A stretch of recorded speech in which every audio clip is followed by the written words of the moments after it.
गणेशानामधेयमनोवाञ्छपूर्णार्थे सर्वव्याहरिष्टकर्णार्थे सर्वकार्यसिद्ध्यर्थे आयुरारोग्यार्थे उग्रतारप्रीत्यर्थे दीपं दर्शयामि। ॐ दीपाग्ने नमः। बोधिपदेवरूपस्थो कर्मसाक्षी अविघ्नकृत यावत् पूजा करिष्यामि तावतं स्वस्तिर्भव।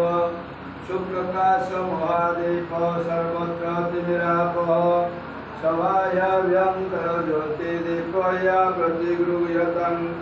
गणेशानामधेयमनोवाञ्छपूर्णकरिव सर्वग्रहरिष्टखण्डनकरिव दुष्करकालरक्षा करिव राजराजेश्वरी तं काली तं च तारा त्रुमगिरिसुता सुन्दरी भैरवी तं